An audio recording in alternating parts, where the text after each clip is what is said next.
मनुष्य को परिणाम की चिंता किए बिना, लोभ लालच बिना एवं निस्वार्थ और निष्पक्ष होकर अपने कर्तव्यों का पालन करना चाहिए। जिस तरह प्रकाश की ज्योति अंधेरे में चमकती है, ठीक उसी प्रकार सत्य भी चमकता है। इसीलिए हमेशा सत्य की राह पर चलना चाहिए। जिस मनुष्य के अंदर ज्ञान की कमी और ईश्वर में श्रद्धा नहीं होती, वो मनुष्य जीवन में कभी भी आनंद और सफलता को प्राप्त नहीं कर पाता। जब जब इस धरती पर पाप, अहंकार और अधर्म बढ़ेगा, तो उसका विनाश कर धर्म की पुनः स्थापना करने हेतु मैं अवश्य अवतार लूँगा। वह व्यक्ति जो अपनी मृत्यु के समय मुझे याद करते हुए अपना शरीर त्यागता है, वह मेरे धाम को प्राप्त होता है और इसमें कोई संशय नहीं है। जन्म लेने वाले के लिए मृत्यु उतनी ही निश्चित है जितना कि मृत्यु होने वाले के लिए जन्म लेना। इसीलिए जो अपरिहार्य है उसका शोक मत करो।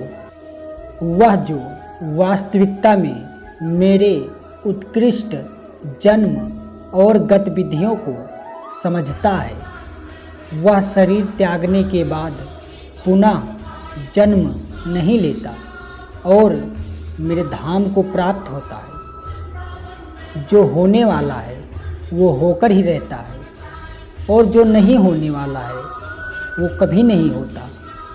ऐसा निश्चय जिनकी बुद्धि में होता है, उन्हें चिंता कभी नहीं सताती है। अपने परम भक्तों को जो मेरा हमेशा स्मरण या एक चित्त मन से मेरा पूजन करते हैं, मैं व्यक्तित्व रूप से उनके कल्याण का उत्तरदायित्व लेता हूँ। अच्छे कर्म करने के बावजूद भी लोग केवल आपकी बुराइयाँ ही याद रखेंगे। इसीलिए लोग क्या कहते हैं इस पर ध्यान मत दो, तुम अपना कर्म करते रहो। मानव कल्याण ही भगवत गीता का प्रमुख उद्देश्य है। इसलिए मनुष्य को अपने कर्तव्यों का पालन करते समय मानव कल्याण को प्राथमिकता देना चाहिए। इतिहास कहता है कि कल सुख था, विज्ञान कहता है कि कल सुख होगा, लेकिन धर्म कहता है कि अगर मन सच्चा और दिल अच्छा हो तो हर रोज सुख होगा। क्रोध से भ्रम पैदा होता है, भ्रम से बुद्धि व्यग्र होती है। जब बुद्धि व्यग्र होती है तब तर्क नष्ट हो जाता है। जब तर्क नष्ट होता है तब व्यक्ति का पतन हो जाता है। अपने आप को ईश्वर के प्रति समर्पित कर दो, यही सबसे बड़ा सहारा है। जो कोई भी इस सहारे को पहचान गया, वह डर, चिंता और दुखों से आज़ाद रहता है। मनुष्य को अपने कर्मों के संभावित परिणामों से प्राप्त होने वाली विजय या पराजय, लाभ या हानि, प्रसन्नता या दुख इत्यादि के बारे में सोचकर चिंता से ग्रसित नहीं होना चाहिए। तुम क्यों व्यर्थ में चिंता करते हो? तुम क्यों भयभीत होते हो? कौन तुम्हें मार सकता है? आत्मा ना कभी जन्म लेती है और ना ही इसे कोई मार सकता है। ये ही जीवन का अंतिम सत्य है। जिसने मन को जीत लिया उसने पहले ही परमात्मा को प्राप्त कर लिया, क्योंकि उसने शांति प्राप्त कर ली। ऐसे मनुष्य के लिए सुख दुख, सर्दी गर्मी और मान अपमान एक से है। ना तो यह शरीर तुम्हारा है और ना ही तुम इसके मालिक हो। यह शरीर 5 तत्वों से बना है: आग, जल, वायु, पृथ्वी और आकाश। एक दिन यह शरीर इन्हीं 5 तत्वों में विलीन हो जाएगा। मनुष्य का मन इंद्रियों के चक्रव्यूह के कारण भ्रमित रहता है, जो वासना, लालच, आलस्य जैसी बुरी आदतों से ग्रसित हो जाता है। इसलिए मनुष्य को अपने मन एवं आत्मा पर पूर्ण नियंत्रण होना चाहिए। मनुष्य को अपने धर्म के अनुसार कर्म करना चाहिए। जैसे विद्यार्थी का धर्म विद्या प्राप्त करना, सैनिक का धर्म देश की रक्षा करना, जिस प्रकार मानव का जो कर्तव्य है उसे वह कर्तव्य पूर्ण करना चाहिए। मैं सभी प्राणियों को एक समान रूप से देखता हूँ। मेरे लिए ना कोई कम प्रिय है और ना ही ज़्यादा, लेकिन जो मनुष्य मेरी प्रेम पूर्वक आराधना करते हैं वो मेरे भीतर रहते हैं और मैं उनके भीतर रहता हूँ। तुम्हारा क्या है जो तुम रोते हो? तुम क्या लाए थे जो तुमने खो दिया? तुमने क्या पैदा किया था जो नष्ट हो गया? तुमने जो लिया यहीं से लिया, जो दिया यहीं पर दिया। जो आज तुम्हारा है कल किसी और का होगा, क्योंकि परिवर्तन ही संसार का नियम है। जो मनुष्य जिस प्रकार से ईश्वर का स्मरण करता है उसी के अनुसार ईश्वर उसे फल देते हैं। कंस ने श्री कृष्ण को सदैव मृत्यु के लिए स्मरण किया तो श्री कृष्ण ने भी कंस को मृत्यु प्रदान की। अतः परमात्मा को उसी रूप में स्मरण करना चाहिए जिस रूप में मानव ने पाना चाहता है। जो अपने मन पर नियंत्रण नहीं रखता वह स्वयं का शनै शनै शत्रु बन जाता है। बुद्धिमान व्यक्ति को समाज कल्याण के लिए बिना आसक्ति के काम करना चाहिए। स्वार्थ संसार का ऐसा कुआं है जिसमें गिरकर निकल पाना बहुत कठिन होता है।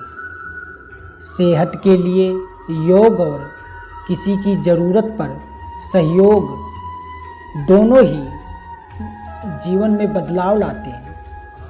आत्मज्ञान की तलवार से काटकर अपने हृदय से अज्ञान के संदेह को अलग कर दो। मान अपमान, लाभ हानि, खुश हो जाना, दुखी हो जाना, यह सब मन की शरारत है जिसे तुम अपना समझकर मग्न हो रहे हो। बस यही प्रसन्नता तुम्हारे दुखों का कारण है।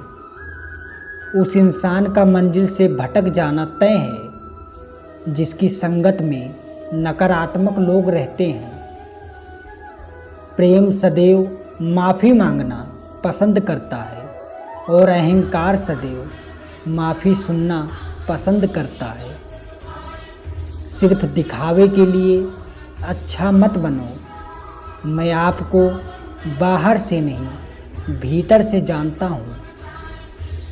जो इस लोक में अपने काम की सफलता की कामना रखते हैं वे देवताओं का पूजन करे। व्यक्ति जो चाहे बन सकता है यदि विश्वास के साथ इच्छित वस्तु पर लगातार चिंतन करे।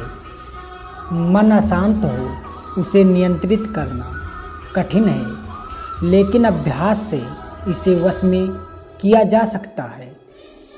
दिव्यता केवल शक्तिशाली होने में नहीं बल्कि वास्तविक दिव्यता दूसरों में शक्ति जागृत करने में है। मन की गतिविधियों, होश, श्वास और भावनाओं के माध्यम से भगवान की शक्ति सदा तुम्हारे साथ है। जीवन में वाणी को संयम में रखना अनिवार्य है, क्योंकि वाणी से दिए हुए घाव कभी भरे नहीं जा सकते। जब हम स्वयं जीवन के शिल्पकार हैं तो चलो हम अपनी मुश्किलों को हराते हैं, जीवन में मुस्कुराते हैं। एक बार माफ़ करके अच्छे बन जाओ, पर दोबारा उसी इंसान पर भरोसा करके बेवकूफ़ कभी मत बनो। कृष्ण कहते हैं, जब जब इस संसार में धर्म की हानि होगी, अधर्म की विजय, तब तब मैं इस पृथ्वी पर अवतार लूँगा। अमीर बनने के लिए एक एक क्षण संग्रह करना पड़ता है, किंतु अमर बनने के लिए एक एक कण बांटना पड़ता है। जिंदगी में सब कुछ खत्म होना जैसा कुछ भी नहीं होता। हमेशा एक नई शुरुआत हमारा इंतज़ार कर रही होती है। हे अर्जुन, मैं भूत, वर्तमान और भविष्य के सभी प्राणियों को जानता हूँ, किंतु वास्तविकता में कोई मुझे नहीं जानता। लोग कहते हैं अपनों के आगे झुक जाना चाहिए, किंतु सच बात तो यह है, जो अपने होते हैं वह कभी झुकने नहीं देते।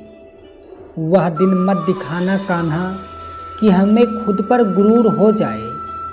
रखना अपने दिल में इस तरह की जीवन सफल हो जाए, वह जो सभी इच्छाएं त्याग देता है। मैं और मेरा की लालसा तथा भावना से मुक्त हो जाता है, उसे शांति प्राप्त होती है। हमेशा छोटी छोटी गलतियों से बचने की कोशिश किया, क्योंकि इंसान पहाड़ों से नहीं पत्थरों से ठोकर खाता है।